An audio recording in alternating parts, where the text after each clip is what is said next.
were some non-negotiables that you had to lead in and you were teaching? I gave, especially my kids, the opportunity to speak their mind because they have a perspective. And Right. you're not going to know it if you don't give them a chance to speak. What did leadership look like in your home when it came to setting down laws, setting down, If you don't get input from somebody else, Right.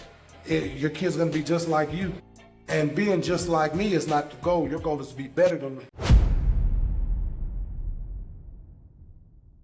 All right, family, listen, we back for another interview. I got an actual father and son interview today. So we want to get this dynamic, which is a powerful dynamic. So I'm gonna start with you first, man. Tell the people your name, man. Hey everyone, my name is Byron Walker II. What's your name, sir? My name is Byron Walker. Byron, how many kids you got, man? I have a daughter, and me and my wife are expecting a son this September. Wow, congratulations, man. That's phenomenal. That's phenomenal. So, Byron Sr, how many kids you got, sir? I have two boys. Two boys. Okay. And what are their ages? One's 38. One's 38. The other's going to be 32. Or will be 30. Will be 32. Wow. So you done seen that those babies all the way to grown men, right? Yes, sir. All right. I love it. So first question for you. I'm gonna start with you, Byron. Okay. First question for you, man. Your experience and having your father right here beside you, and then being a father. What is your perspective of fatherhood right now in this day and age for you? The first and the main perspective is being a father means a gift. So fatherhood in and of itself is just a gift of God. Me seeing my young daughter grow a little bit. She's been on earth, seeing how she's changed. So that's the biggest perspective. I'm just thankful, and it's just being the gift. And I would say like another thing would be just to make sure I do my best to be there for her and give her the strong example that my father gave to me and my brother. I love Those that. are the two main. You're literally talking about the gift of fatherhood and the responsibility that comes behind that gift. And I absolutely love it. Same question for you, sir. What's that perspective that you have seeing, your sons and then also, your grandchildren now? What's that perspective on fatherhood that you have from that generational perspective? What I look at it is we're supposed to lead. And we're supposed to be the head of the family and lead the family. Yeah. And that comes with more than just words. It's mainly deed.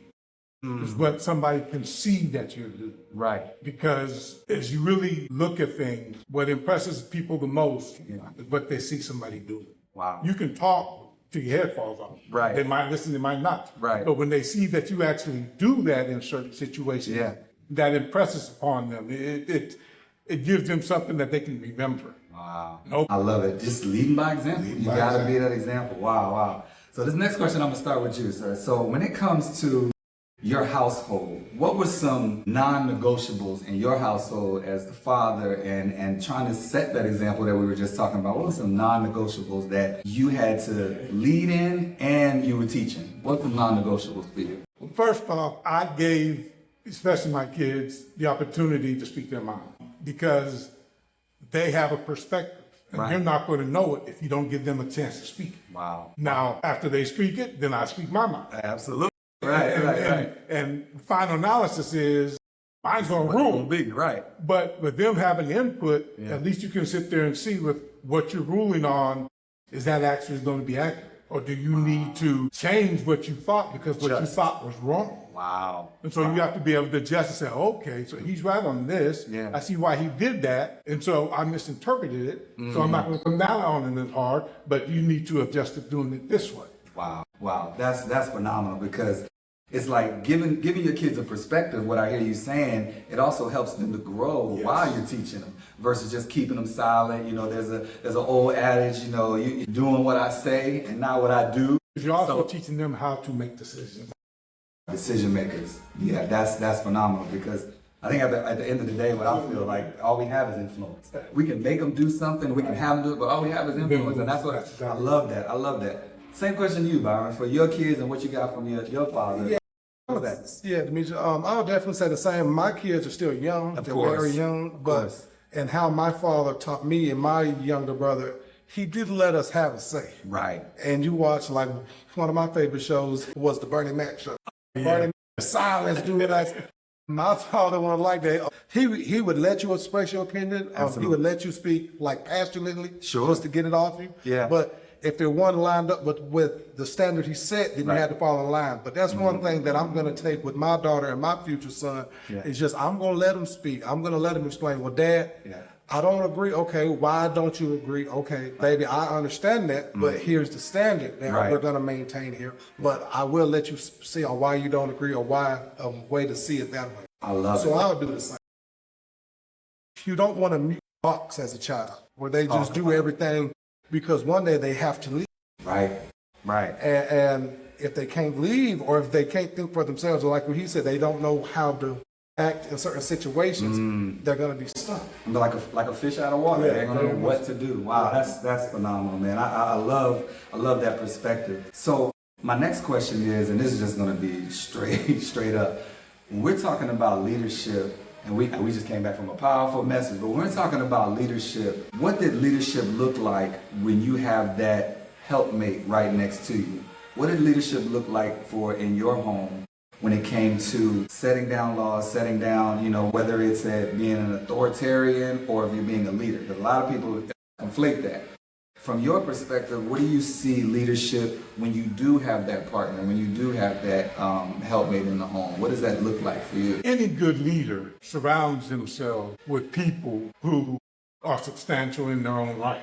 Yes. So honestly, if you've done your job and you have a good mate, somebody who is there to support you, somebody who's there beside you, wanting to make sure that you're even taken care of.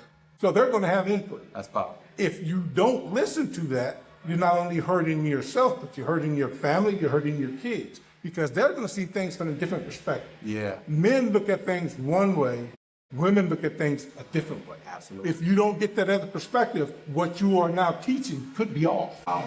Wow. That's what I ain't gonna even say that behind that, man. What do you think? What do you think, Byron? Same, like I don't want to say the exact same thing you said, but that's what it's about. Yeah. Because if it's only my way, I see the world a certain way. Right. I move a certain way. Absolutely. If you don't get input from somebody else, your kid's gonna be just like you. And being just like me is not the goal. Your goal is to be better than me. Wow. The only way you can be better is if you have other input. But if it's just my dad Byron thinks like this only, and there's nothing else, I'm gonna be my kids will be a carbon copy of me and not have the input of their mother. When you think about it, that kid's not all me, it's half of me and it's half of her. Wow, you said that. That's it. That's phenomenal. I think about when you guys are talking about the level of leadership. Leadership has to go with being able to know what you don't know. Knowing what you don't know, knowing where you can't move, and being able to adjust to that input. That's absolutely phenomenal.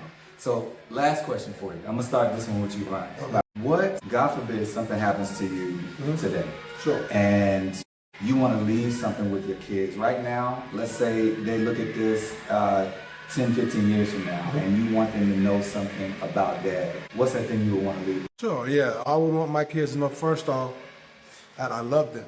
They mean the world to me. And I want them to know, number one, that as much as Daddy loves you, God loves you infinity times more. Wow. I would want my kids to know that. I would want my kids to know that they are very blessed to be with me and their mother and the family, from my family and her family, coming together for one big family. Yeah. We have a very loving, God-centered family. Yeah. We're very blessed. But I want them to know that I love them, and more importantly, God loves them more than I could ever. That's powerful. Same question for you. You know, your kids are grown and things of that nature, but what lesson would you want them to know, or what thing would you want them to remember about Dad as you were leading you home? The biggest thing for me is I've done all that I could do, or what knowledge that I've had for them up to this point. Right. Okay. And that henceforward, they know without a shadow of a doubt that I love them. That everything I did from that perspective. Right.